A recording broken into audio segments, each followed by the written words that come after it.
श्री शिवाय नमस्तुभ्यम। जय माता दी दोस्तों, आप देख रहे हैं आपका अपना YouTube चैनल व्रत त्योहार कथाएं। मैं हूं आपके साथ रिमझिम शर्मा। आज इस वीडियो में हम जानेंगे कि साल का आखिरी प्रदोष व्रत कब पड़ रहा है। साल का आखिरी प्रदोष व्रत यानी कि दिसंबर मास का ये आखिरी प्रदोष व्रत है। और अगर हिंदी मास की बात करें तो पौष मास के कृष्ण पक्ष का यह प्रदोष व्रत होने जा रहा है। तो प्रदोष व्रत जो कि हम त्रियोदशी की तिथि में रखते हैं, तो पौष मास के कृष्ण पक्ष की त्रियोदशी की तिथि कब प्रारंभ होगी और कब समाप्त होगी। देखिए, प्रदोष के व्रत में प्रदोष काल के समय का जो पूजा का समय होता है वो यही होता है, प्रदोष कालीन। तो इसका बहुत महत्व होता है। तो पूजा का शुभ मुहूर्त क्या है, यानी कि प्रदोष काल हमें कब मिल रहा है, और इसी पर दोस्तों निर्भर करता है कि जो प्रदोष का व्रत धारण करते हैं वो लोग किस दिन व्रत धारण करेंगे। तो ऐसे में जानेंगे कि प्रदोष का व्रत हम प्रदोषकालीन पूजा के लिए किस दिन धारण करेंगे। हर प्रदोष व्रत जो कि जिस भी वार पर पड़ता है उसका विशेष महत्व होता है। तो इस बार कौन से वार विशेष का प्रदोष है और उसका क्या महत्व है, आज का जो ये व्रत है किन लोगों को करना चाहिए, आज के दिन जो प्रदोष व्रत होता है उस दिन हमें क्या वो उपाय हैं जो व्रती हैं वो भी कर सकते हैं और जो व्रती नहीं है वो भी भोलेनाथ की कृपा प्राप्ति के लिए कर सकते हैं। तो ऐसे कुछ उपाय, ये सभी जानकारियां पूजा विधि सहित मैं आपको बताने जा रही हूं इसी एक वीडियो में। तो वीडियो को अंत तक देख लीजिएगा, आपको सभी जानकारियां मिल जाएगी। देखिए, हमारे धर्म में प्रदोष व्रत का बहुत ही विशेष महत्व होता है।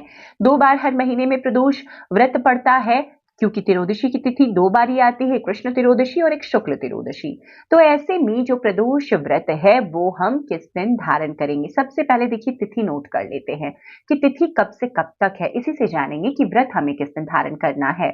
तो देखिए, पौष मास की कृष्ण पक्ष की जो त्रियोदशी की तिथि है वो प्रारंभ होगी 28 दिसंबर को 2:26 पर, जो कि समाप्त होगी 29 दिसंबर को 3:32 पर।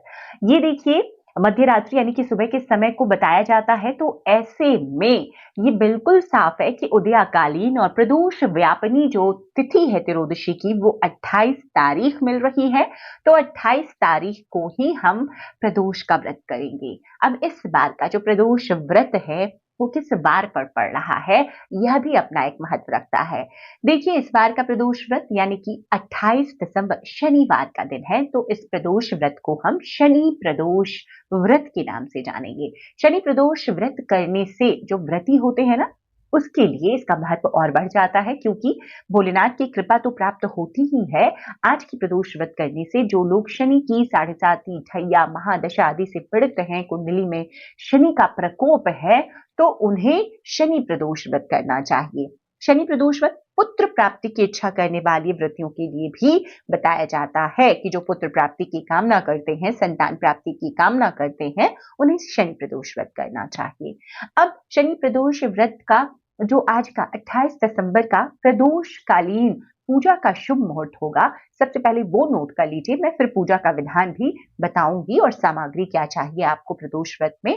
तो देखिए, जो शनि प्रदोष व्रत है 28 दिसंबर को जो हमें पूजा का समय मिल रहा है वो मिल रहा है शाम के 5:33 से शाम के ही रात के कह सकते हैं 8:17 तक। तो एक लंबी 2 घंटे 44 मिनट की समय अवधि है प्रदोष काल की। तो इसी दिन आपको इसी शुभ मुहूर्त में व्रत पूजन शनि प्रदोष व्रत का करना है। तो ये देखिए, सभी शुभ मुहूर्त मैंने आपके साथ अब शेयर कर दिए हैं। शनि प्रदोष व्रत करने से संतान प्राप्ति होती है, वैवाहिक जीवन में खुशहाली होती है, और साथ ही जिन लोगों की कुंडली में राहु केतु, जैसे मैंने बताया ना कि शनि दोष है, काल सर्प दोष भी है, तो इन सभी दोषों के जो अशुभ प्रभाव है उससे आपको मुक्ति मिलती है। अब शनि प्रदोष व्रत के दिन व्रती क्या करेंगे। देखिए, आपको सुबह उठना है। आज स्नान आदि क्रियाओं से जल्दी निवृत्त होकर के आपको सफेद मतलब कि स्वच्छ और हल्के रंग के वस्त्र पहनने चाहिए। पुरुष अगर कर रहे हैं तो सफेद वस्त्र पहन सकते हैं, महिलाएं कोई हल्के रंग के वस्त्र पहने। तो इस प्रकार से आपने अब वस्त्र धारण किया। अब पूजा, देखिए प्रदोष के व्रत में जैसे कि हम सोमवार का व्रत करते हैं, 16 सोमवार का व्रत करते हैं, तो शिवलिंग पूजन का विधान होता है। तो प्रदोष काल में आपको तो देखिए मंदिर जाकर पूजा करनी चाहिए पूरे विधान के साथ में। अगर आप घर पर शिवलिंग रखते हैं और मजबूरी है मंदिर नहीं जा सकते, तो आप घर पर भी पूजन कर सकते हैं। तो सुबह की पूजा आपने फोटो तस्वीर में प्रतिमा में घर पर कर ली है। तो आप कर सकते हैं भोग आदि, अभिषेक का भाव आदि कर लें प्रतिमा और फोटो में ही, लेकिन शाम के समय मंदिर जाएं और वहां पर विधान के साथ पंचामृत से, दूध से, गंगा जल से भोलेनाथ का अभिषेक कीजिए। बेल पत्र, सफेद चंदन, आंकड़े के फूल, जो सफेद फूल आपको मिल सके, भांग, धतूरा, जो भगवान की प्रिय चीजें हैं उनको जरूर कर अर्पित कीजिए। इसके बाद में देखिए आज की पूजा में भोग का विशेष महत्व होता है। भोग देखिए भगवान भोलेनाथ को प्रदोष व्रत में भी अन्न का भोग लगा सकते हैं।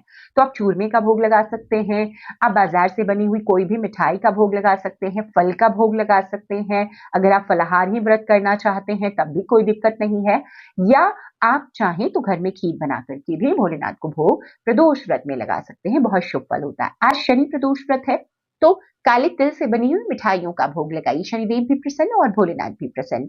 तो इस प्रकार से भोग अर्पित कीजिए। उसके बाद शनि प्रदोष व्रत की कथा पढ़िए या सुनिए। आज के दिन भोलेनाथ का पूजन करते समय उनके मंत्रों का जप, ओम नमः शिवाय, श्री शिवाय नमस्तुभ्यम, जो भी आप चाहते हैं, महामृत्युंजय जप कीजिए। पूरे दिन आपको मंत्रों के जप में रहना चाहिए।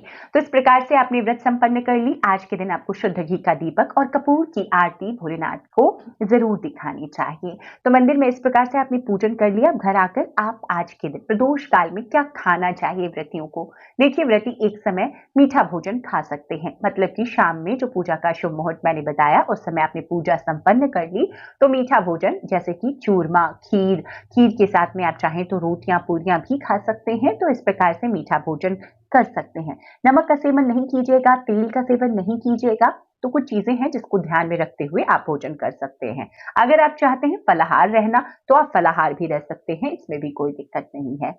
आज के दिन शनि प्रदोष व्रत के दिन जो एक खास कार्य करना है, देखिए आज के दिन शनिदेव को हम प्रसन्न करना चाहते हैं तो हम भगवान शिव का ही पूजन करते हैं। देखिए शनिदेव जो है ना भगवान शिव को अपना गुरु मानते हैं, और अगर हम महादेव का पूजन कर लें तो सभी ग्रह जो हैं वो शांत हो जाते हैं।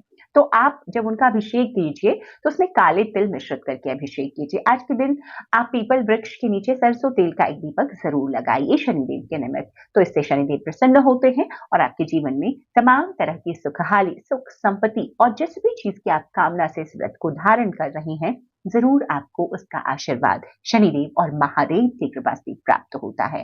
उम्मीद करती हूँ सभी जानकारियां आपके साथ मैंने शेयर की है तो आपको पसंद आई होगी। अगर पसंद आई है तो आगे ज्यादा से ज्यादा लोगों तक शेयर भी कीजिएगा। चैनल पर पहली बार आए हैं, ऐसी जानकारी अच्छी लगती है तो चैनल को कृपया कर सब्सक्राइब भी जरूर कर लें।